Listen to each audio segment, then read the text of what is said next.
Thank you so much, Joe, for that generous introduction. And I will say in return that the Center for Mark Twain Studies has always been a tremendous institution.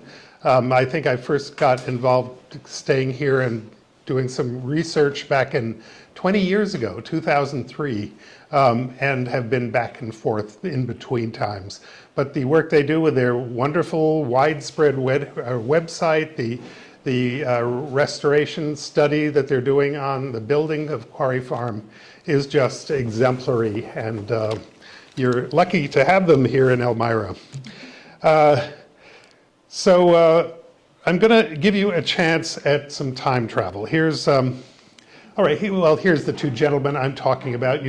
Many of you know the one on the right, Tom Beecher of Elmira, and on the left is Joseph Twichell, who I ended up getting interested in Hartford and writing about, as Joe had explained.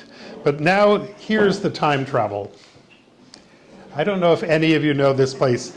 The pizza that many of you ate, I think there's none left for those of you who didn't have any, is from Vincenzo's Pizza on Langdon Plaza in Hartford, a pizza parlor. And it happens by tradition. This is on the same site as quite a different parlor. This is the Langdon House, which was on the site of Langdon Plaza, sadly torn down in the very late 30s. It was in this parlor on February 2nd, 1870, that Mark Twain, Samuel Clemens, was united in marriage, of course, with Olivia Louise Langdon, the daughter of Jervis and Olivia Langdon. And there were two ministers at this ceremony, two very different but wholly compatible men, the Reverend Thomas K. Beecher of Elmira and the Reverend Joseph Twichell of Hartford. And here's the marriage certificate.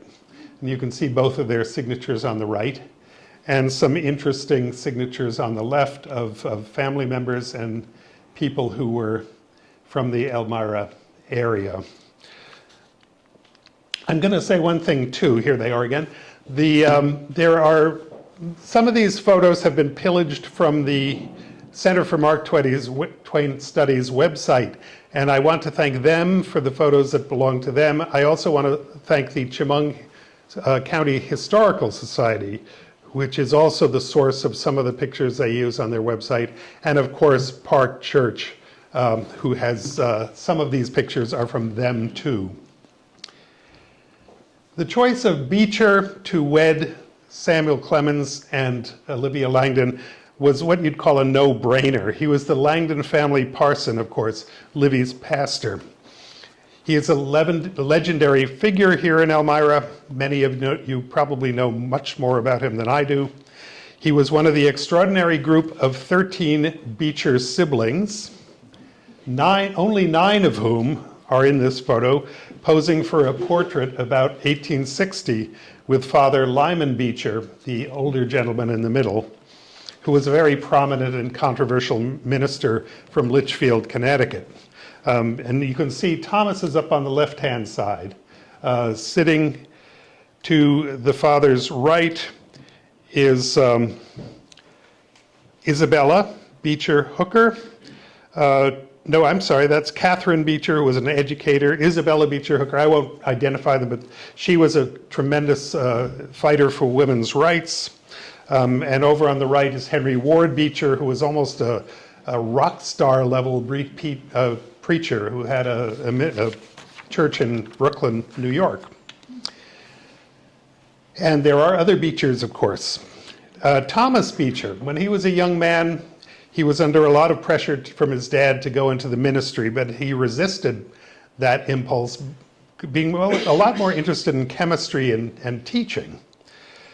But as a son of Lyman Beecher, his mind was always bent towards spiritual matters, and it was during a stay with Brother Henry in the 1840s that he went through the conversion experience, which in Calvinist doctrine was necessary for you to sort of attain adulthood and be considered a regular person and no longer merely a depraved child. Around the same time, in his mid-20s, he anticipated his future in an unworldly way. He said, "I look forward to 50 years of good hard knocks given and taken in much love. Let's see, that would make me retire at 76. Well, if I can keep a clear head and a pure heart so long, then do I long to live so long? How valueless money is in my estimation.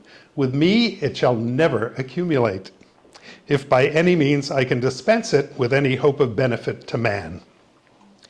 He had stints teaching in Philadelphia and also in Hartford. A former student remembered Beecher as a man who had a wonderful faculty for being on the other side of almost everything. His mind seeing things from an entirely different point of view than that accepted by most men. In 1851, he relented and joined the ministry. He was 37 years old, and in 1854, of course, he arrived in Elmira, where he and his wife Julia became mainstays of the community. Still, he always wanted to be known as a teacher rather than a minister. And there are, again, Thomas and Julia Beecher. Speaking of Thomas Beecher in his adopted hometown, where his statue stands in Wisner Park, keeping an eagle eye on North Main Street, speaking of him here could be difficult, as most of you must know the story of this extraordinary man and his extraordinary wife. His Elmira Independent Congregational Church, the predecessor to Park Church, was a breakaway anti-slavery church in which Jervis and Olivia Langdon were active and prominent members. His life is eloquently presented in a biography I hope you all have read or will read by history professor emerita Myra C. Glenn of Elmira College, Thomas K. Beecher, Minister to a Changing America. The book makes clear how oddly Beecher defended slavery in the face of his parishioners' beliefs, a subject that deserves its own lecture. The attitude was bound up not only in, you have to admit that in the 19th century, even the most progressive people were tainted by racism, but also in the belief of an evangelist that when Africans were kidnapped from Africa, there was an upside, that they would have their eternal souls saved by exposure to the Christian gospel. This from the brother of Harriet Beecher Stowe, who exposed slavery's sordid reality in the best-selling Uncle Tom's Cabin before the Civil War. Possibly the only reason he gave for his belief that might resonate today was that he believed in equal outrage against Northern capitalists, who, he said with a reference to his sister's novel, willfully oppress a poor man and torture him as truly as Simon Legree ever did a slave.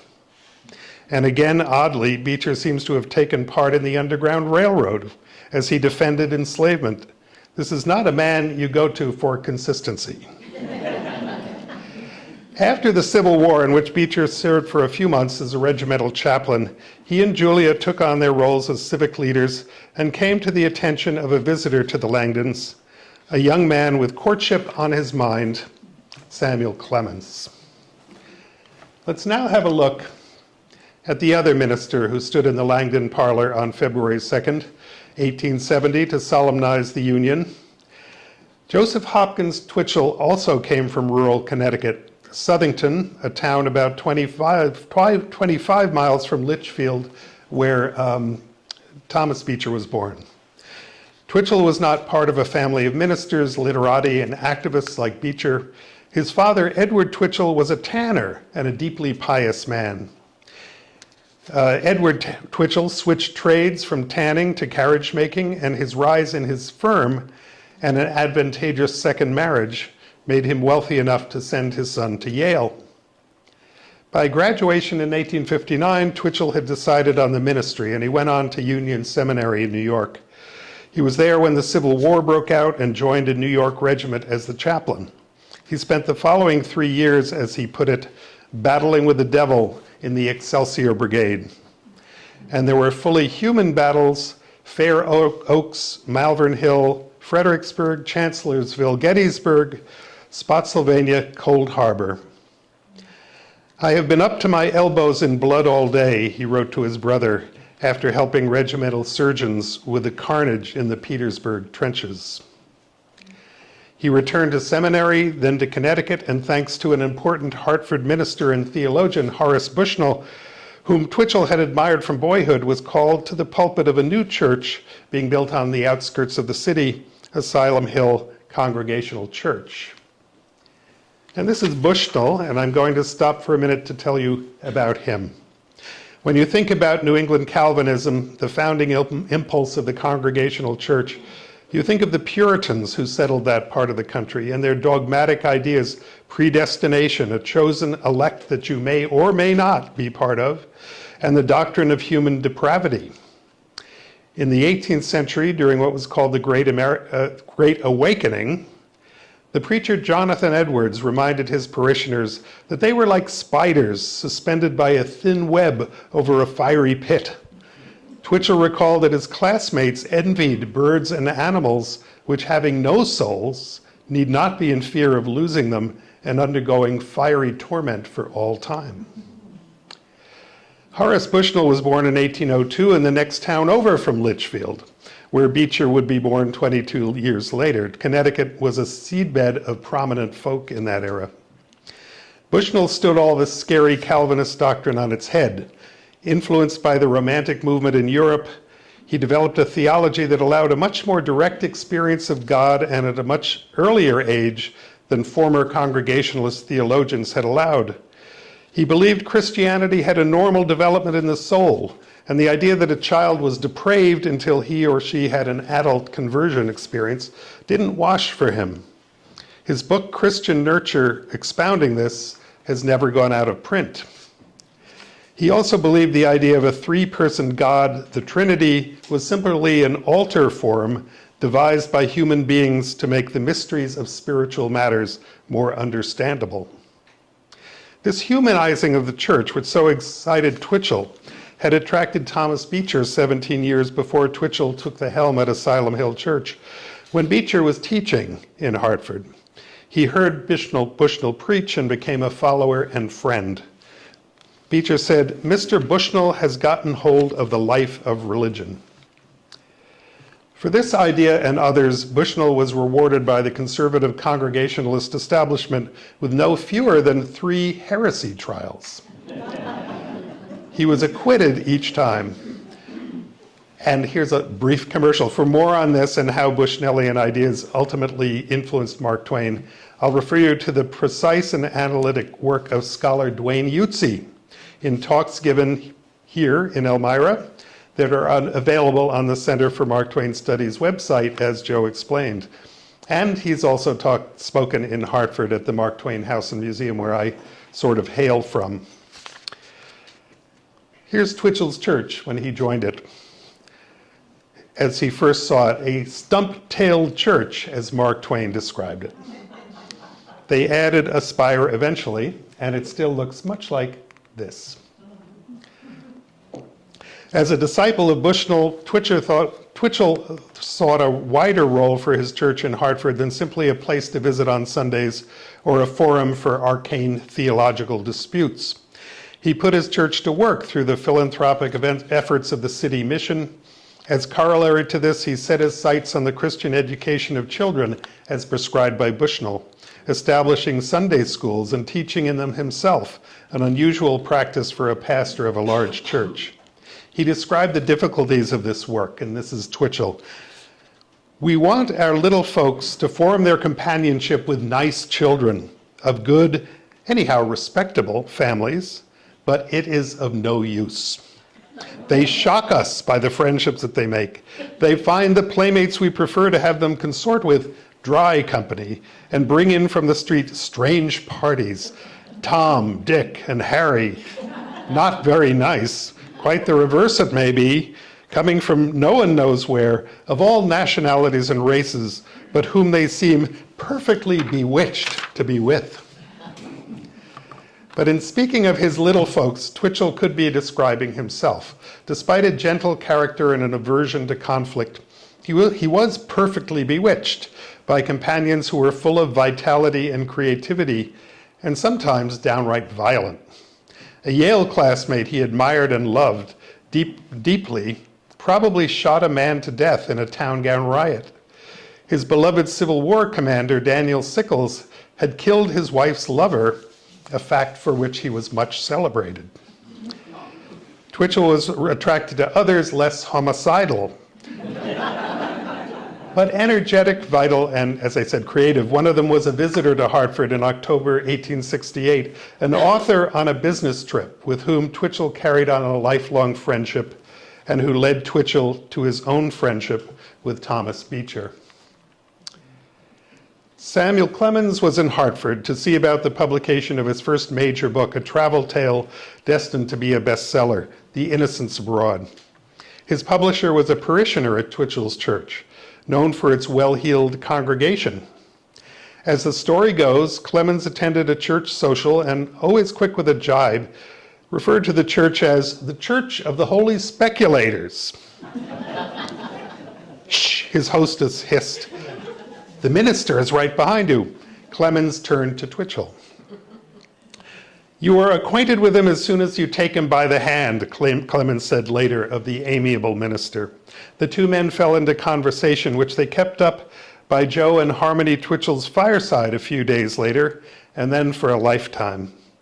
Twichell wrote that he was attracted to Clemens by the brightness of his mind, the incomparable charm of his talk, and his rare companionableness.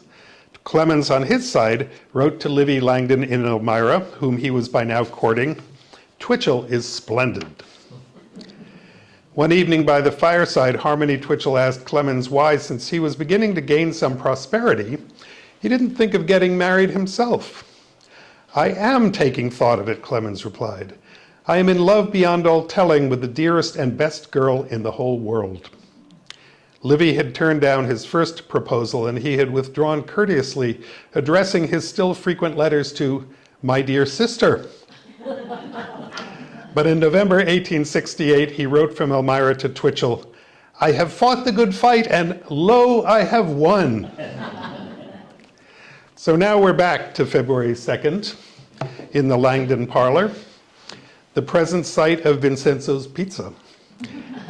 As far as I know, this is the first time the passionate but restrained parson from Hartford and the passionate and exuberant parson from Elmira got together and sized each other up. Twichell would have known of Beecher's connection to Hartford. Several of his sisters, including Harriet Beecher Stowe and Isabella Beecher Hooker, lived in the city's leaf and literate Nook Farm neighborhood with their families. The friendship grew. On a May Friday in 1875, Beecher was in Hartford. He walked from the elaborate Clemens home, also in this Nook Farm area, where he was a house guest, to Twitchell's house just up a nearby street. The two men had agreed to swap pulpits, but first they were to spend some time together. And in the Twitchell's parlor, they talked about Thomas's brother, Henry Ward Beecher, as everyone was that season. Henry was a massively popular preacher, as I mentioned, who carried the new humane Bushnellian Congregationalism to an extreme, advocating a gospel of love that even involved hugs and kisses among the congregation. A church official claimed Henry had gone far past kissing with the official's wife and sued him for alienation of affection.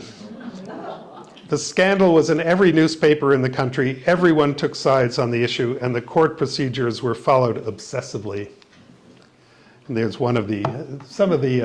we don't only have sordid newspaper coverage nowadays. Twichell reported in his journal that Thomas affirmed his most entire confidence in H.W.B.'s truth and purity, though he said they were very wide apart in their views of men and how to deal with them.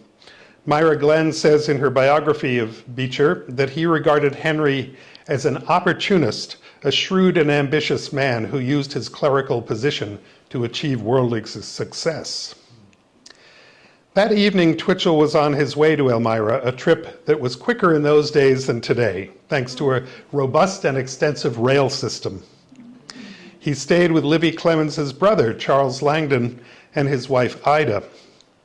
On Sunday, he preached in the unfinished Park Congregational Church. Back in Hartford, Beecher preached at Asylum Hill, though he did not care for the church. The church was built in 1865, this is Asylum Hill Church, was not one of the typical old New England meeting houses, a block of a building surmounted by a squarish steeple like this. And this, of course, is in fact the Elmira Independent Congregational Church that Beecher found when he came to Elmira. But it was completely in the New England tradition. You could be in our town in Connecticut, where we have two churches like this. More on the Park Church and what happened to it later. But this is Asylum Hill. This is today very similar to what it was in Twichell's time. It has more or less the feel of an English parish church with its tall pointed steeple and its Gothic arches. The nave is majestic and high-ceilinged with tall, narrow stained glass windows. One parishioner complained about having to sit beside the massive pillars that run down each side of the church interior. He said, "It was difficult to hear the minister, who had a very handsome little desk in the apse. Somewhat distant from the bulk of the congregation, still we could most of us see him on a clear day." The church was admirably built for echoes, and the center of the house was very favorable to them. When you sat in the center of the house, it sometimes seemed as if 3 or 4 ministers were speaking. And this is the picture that went with his little story. The story was, in fact, by Charles Dudley Warner, who was a co-author with Mark Twain and neighbor, a co-author in The Gilded Age. Beecher agreed with this, and this is Beecher after having preached in Twichell's church. He was writing a letter back to Elmira, to Julia, and he said, "It was as good a sermon as I can preach in a Gothic church." He wrote this on a typewriter, oddly enough, which for briefly, Samuel Clemens owned a typewriter. Beecher went on, "I'm sorry for Twichell or any other man who is doomed to preach in such a cave of a place." But in the same letter, as he gazed through Mark Twain's study windows, Beecher confided a general melancholy to Julia. The day is as near to faultless as can be made. The air is crystal, the wind gentle and cool, no dust, leaves young and clean, sunshine faultless, sort of like today. And yet for all this fresh beauty, I am not enlivened by it. I am at war with things as they are, in a certain dumb way of discontent, which will not let it go of me, no matter how much I may purpose and pray. I've told it 1,000 times, and now I print it. It is a shame and a sorrow to send such a man as I into the world and make him stand out to talk and be looked at. It was a mood that still possessed him when Twichell came back from Elmira. Beecher delayed his return to visit and talk some more with his ministerial friend. One evening they dined together and then set out on the Hartford streets at dusk. Twichell recounted in his journal, "We walked and he made moan to me of his inward pain. A man of godly gospel sorrows he seemed to me. My heart is drawn to him. He made me feel how much I lack." Twichell did make a habit of downgrading his own talents. His friend, the same Charles Dudley Warner, once protested at the minister's self-effacement. "I liked what Mr. Twichell said in the main, but there were portions of his remarks that I felt bound to protest against, and which I cannot recall without hot indignation. I refer to his own deprecatory characterization of his preaching and his sermons. Mr. Twichell has been preaching during 20 years of uncommon intellectual stir and the agitation and unsettlement of doubt. He is of a liberal and receptive mind. He has neither shut his eyes in timidity, nor has he been swept away into any sort of unstable speculation or rash disturbance of his congregation by theories." So Warner is defending Twitchell's sort of generally placid, level-headed manner. Beecher, on his side, was indeed a man of theories, and their further correspondence reflects that. But after Beecher returned to Elmira after his Hartford visit, he wrote apologetically to Twichell, "Forgive me for groaning as I did yesterday, But the foundation remaineth, God is glorified by just such squirts as I, who nevertheless do love you truly. Twichell replied, confessing his own doubts. He saw in Beecher's energetic ministry and civic leadership something lacking in his own, Twitchell's, conduct.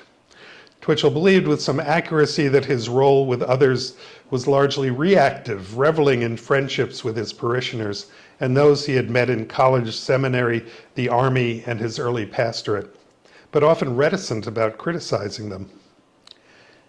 Beecher wrote back, I can well believe that there is an intensity in certain directions in me that is needed by you, but I am equally persuaded that there is a sweetness, a cheerfulness, a love to mankind, and an interest in their affairs illustrated by you, the want of which is in me a fearful defect. If when we meet you are conscious of a benefit, believe me, I am conscious in no less degree of a corresponding benefit.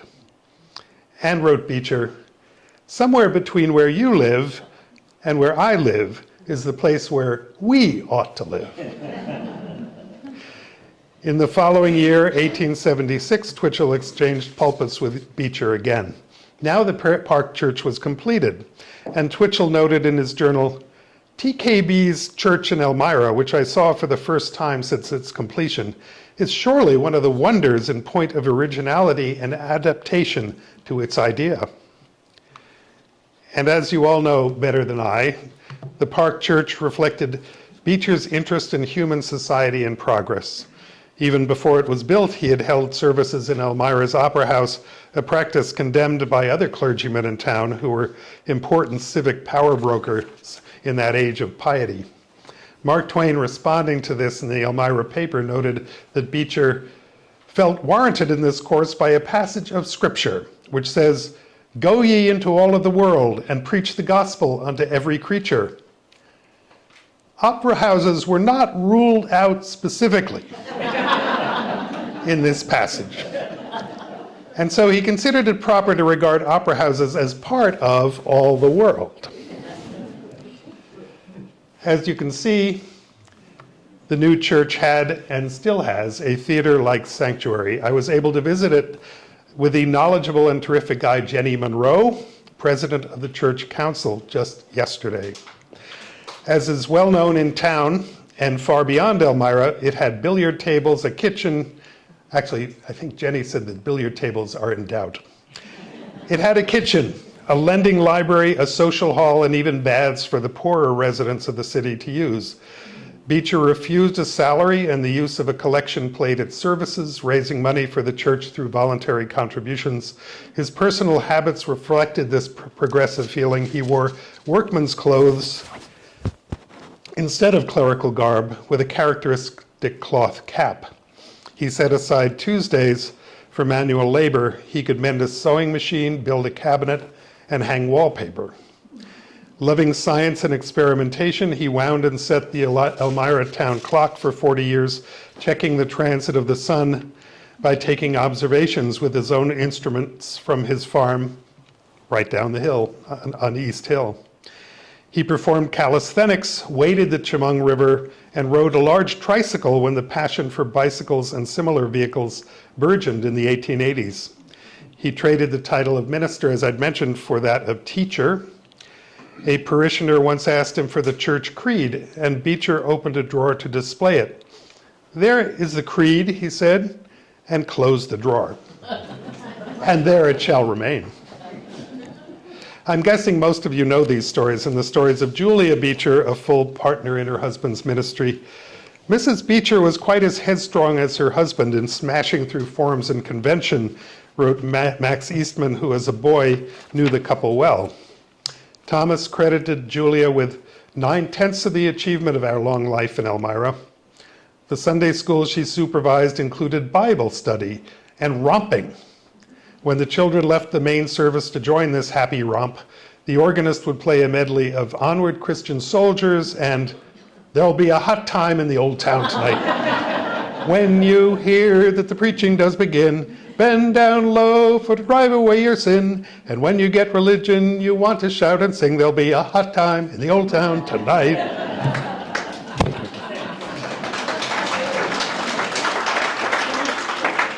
She made dozens of rag dolls to benefit the church and amazing constructions of sticks and tree roots that Mark Twain entitled Jabberwocks, after the twisty monster pictured in Lewis Carroll's Through the Looking Glass. And dropping into a brief commercial, we have an exhibit in Hartford right now on Mark Twain in the summertime, all the interesting places he spent summers in, including, of course, a major portion of this is Elmira. And these are some objects that were loaned to us by various Elmira people, the church, the Historical Society, the center, and there you can see one of the hats that he wore.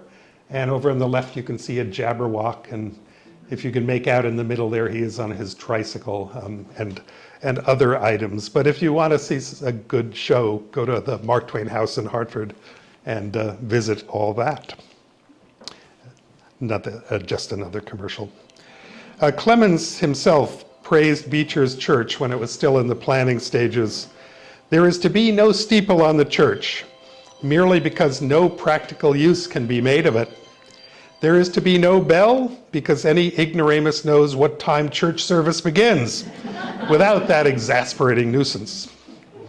The Sunday school will be well lighted and ventilated and occupied wholly as a playroom for the children of the church, and it will stand open and welcome to them through all the weekdays. They can fill it with their playthings if they choose, and besides, it will be furnished with dumbbells, swings, rocking horses, and all such matters as children delight in. On the second floor are to be 6 rooms to do duty as a church infirmary for the sick and poor of the congregation, this church having always supported and taken care of its own unfortunates instead of leaving them to the public charity. The church kitchen is sensibly placed aloft, so that the ascending noises and boarding house smells shall go up and aggravate the birds instead of the saints. Except such of the latter as are above the clouds, and they can easily keep out of the way of it, no doubt. You will notice in every feature of this new church one predominant idea and purpose always discernible: the banding together of the congregation as a family and the making of the church a home. You see it in the playroom, the library, the parlors, the baths, the infirmary. It is everywhere. It is the great central ruling idea. That's Mark Twain's anticipation. It was still being built. I don't know if all of those things really happened, but some of you do. While the Beechers carried on their memorable work in Elmira, Twichell carried on his in Hartford. He supported a Chinese effort to bring young men to America to study and help develop and strengthen their country, which was beginning to suffer the ravages of Western colonialism.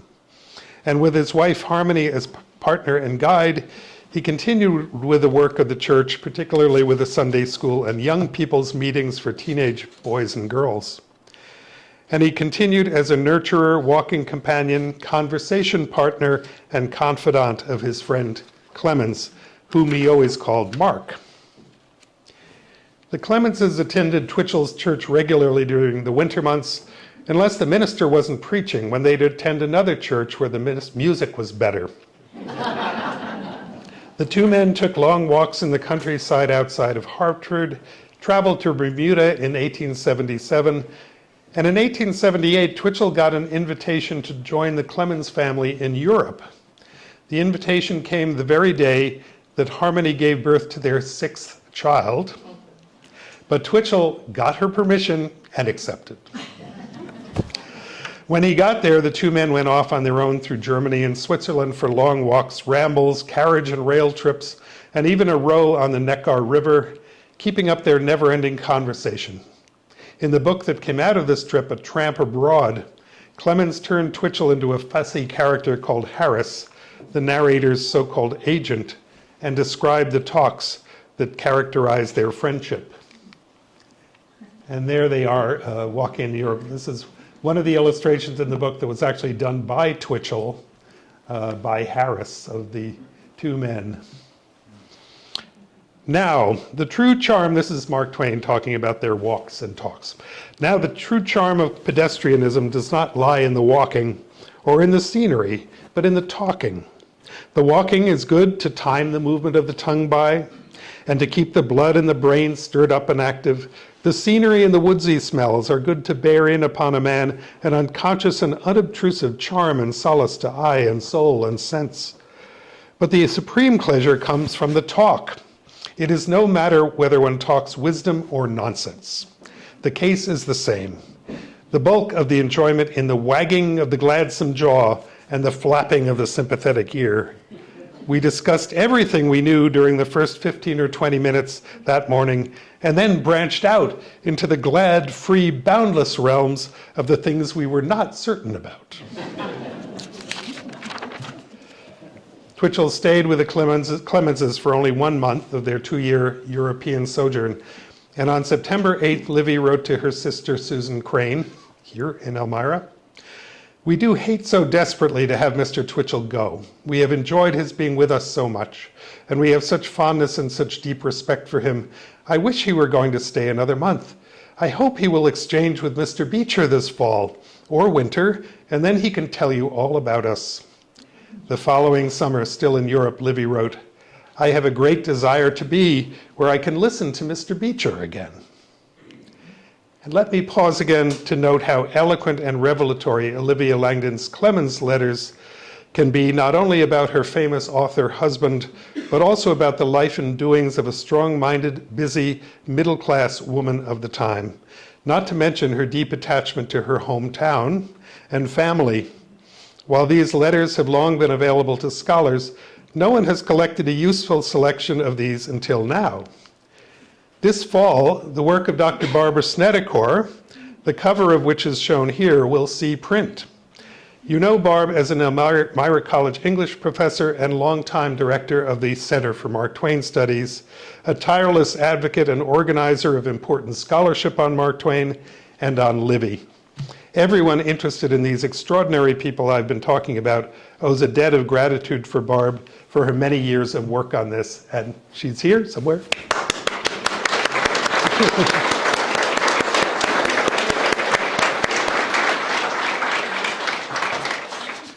But back to the guys. These two ministerial friends got together again in June 1880. After preaching at Cornell, Twichell visited Beecher here in Elmira. Together they visited the innovative Elmira Reformatory founded by Zebulon Reed Brockway, another of your local heroes. And here is Brockway and some of his prisoners. Brockway applied Bushnelli. I understand he's more controversial than I may make him sound here, so I apologize in advance. Some of you probably know this story better than I do. Brockway applied Bushnellian principles to penology, devising a system of rewards, marks, to grade prisoners' progress in indeterminate sentences, limited only by satisfactory proof of reformation. The reformatory, Brockway avoided the term prison, was more of a hospital and school where natural sciences, ethics, and philosophy were taught. Twichell wrote in his journal that he had gained a most favorable impression of the institution and of Mr. Brockway, the superintendent, one of the glorious men. On his way back to Hartford, Twichell learned in the 42nd Street Railroad Depot, as they called it then, in New York, of the nomination of General Garfield to the presidency by the Republican convention at Chicago, and were much rejoiced by it. The 1880 election was to be an important one for both Twichell and Beecher. Twichell was liberal in his Bushnellian religious views. He was an abolitionist and progressive in his racial views, serving as a trustee of Atlanta University, now Clark Atlanta, one of the first colleges for African Americans. But this didn't keep him from a generally conservative political attitude. He was a staunch Republican in an era of social strife in a gilded age, when impoverished farmers were turning to populism and laborers were turning to strikes and socialism. Joining a crowd listening to a socialist speaker on State House Square in Hartford, Twichell noticed another man in the crowd with a Civil War veteran's badge like his own. The two exchanged knowing, skeptical glances, Twichell reported. After their wartime sacrifice, they weren't going to have anything to do with this airheaded nonsense.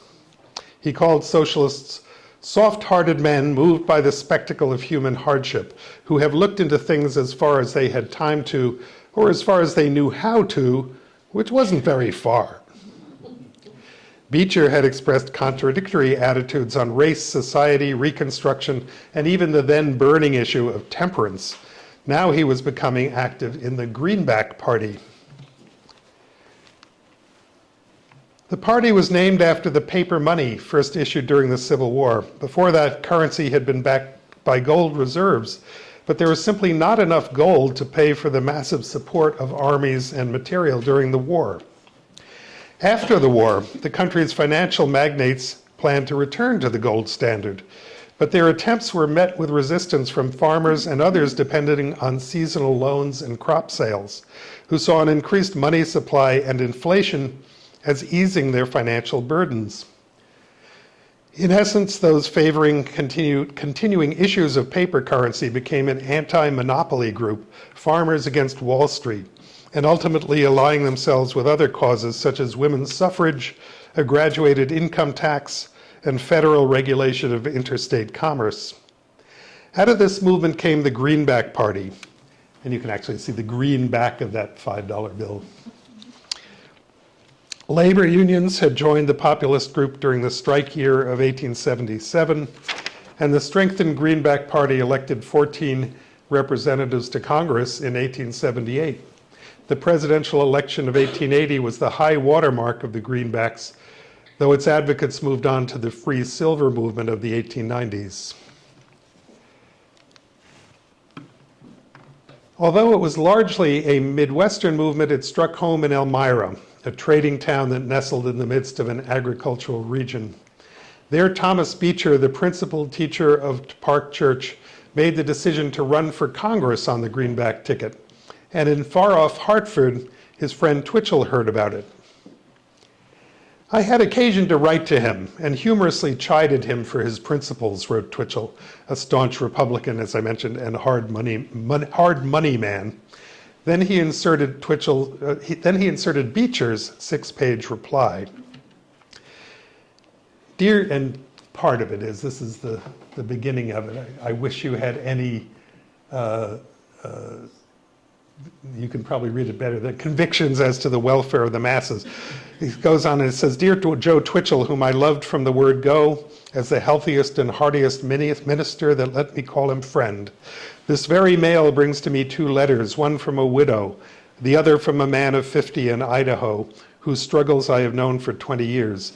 Whatever you and I have felt in days gone by, as the scarred fugitives from slavery came shivering to us by night, showing cracked feet, scars, welts, and rags. And here he is inconsistent again. He was involved with his family's Underground Railroad, of course. Until we could endure slavery no longer.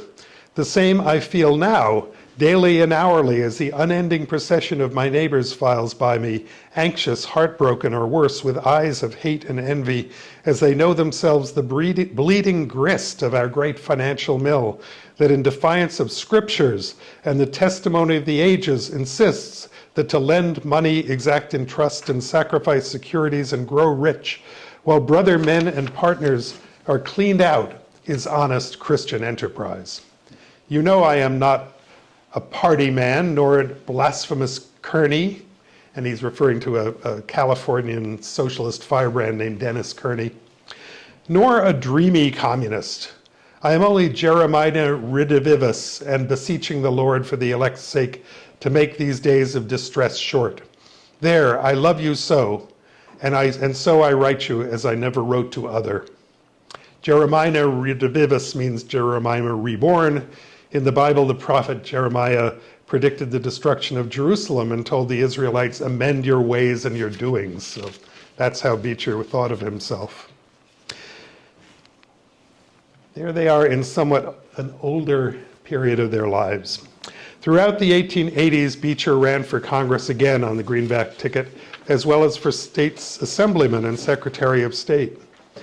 While he had criticized labor unions along with employers, by 1886 he preached that the United States are rapidly ripening into a highly organized and energetic plutocracy.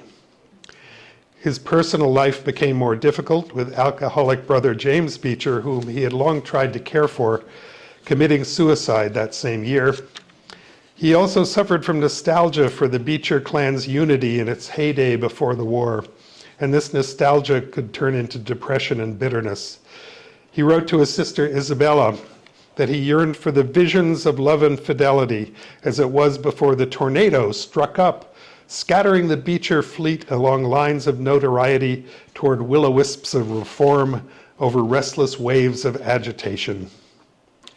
Twichell, for his part, thought it was a ridiculous idea that if anybody is very poor, it is because someone else is robbing him. But he was not ignorant of what today, in the midst of our second Gilded Age, we call income inequality. After a visit to a Hartford factory, he wove his observations, compassionate but larded with class snobbery, into a sermon. As I passed from floor to floor, from room to room, and observed how in the minute division of labor, very many of the workers had it for their assigned task to sit at their benches or machines and do just one and the same thing, requiring next to no thought or skill, only a few mechanical motions, and considered that that was what they did every day, from morning till night, I was profoundly oppressed with the sense of the tediousness and dullness of those lives, and who can doubt that the smoldering fires of violence that now and then burst into such frightful flame among the working people are caused by the brew of petty thoughts in their unfurnished, contracted, resourceless minds. As the leader of a church that worked hard among the city's poor, he reminded his wealthy parishioners, remember this was the Church of the Holy Speculators, of what he saw as their duty. During a bitter strike of Hartford machinists, Twichell preached, "Class differences will never be composed by ignoring them in common life. People are unlike, and you cannot force them together, and so peace will have to be made under the circumstances. One thing essential, then, is the recognition on the part of those who are the most favored in point of earthly fortune of the obligation that is upon them to convert their prosperity in free measure to the services of those who are less favored." Oddly, there is little further correspondence that can be found between the two ministers. After visiting a married daughter in Watkins Glen in 1898, Twichell wrote in his journal, "On the way home, we passed an evening in Elmira at the house of General Charlie Langdon, MT's brother-in-law, where we met Thomas K. Beecher, also Mrs. Crane, who had spent the summer with the Clemenses. The Clemenses were then in Vienna and had much to tell of them that we wanted to hear." So just a brief mention. In the final 2 decades of Thomas Beecher's life, that's about all that appears in Twichell's journal about his friend. Whether the political opinions or Beecher's increasing gloominess and despair moved them apart is not clear. Most telling is the absence of any reference in Twichell's journal to Beecher's death in March 1900, and no tribute in the pages of the Hartford Courant from Twichell. It was his consistent practice to eulogize old friends in both places.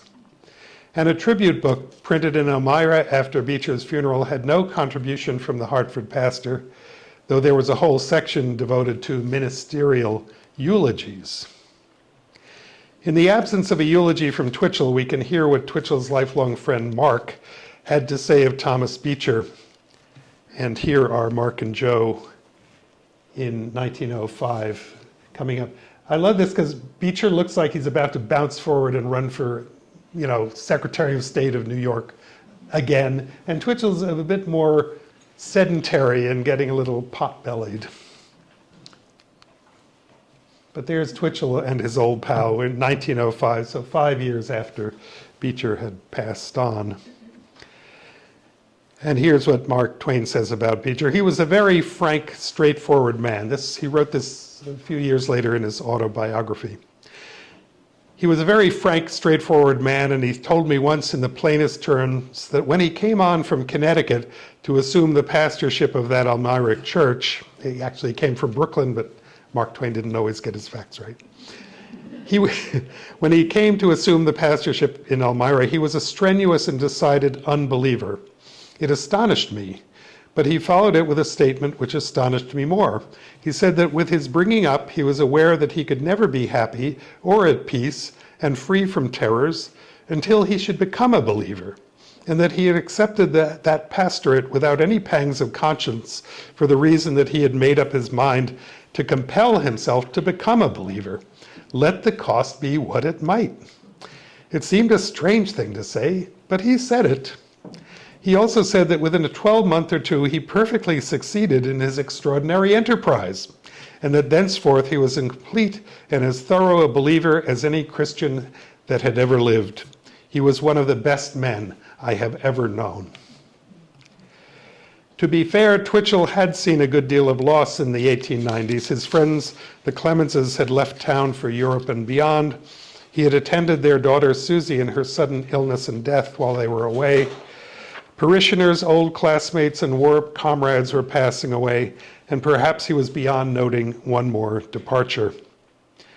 Perhaps the two men simply drifted apart, as those who live distant from each other often do.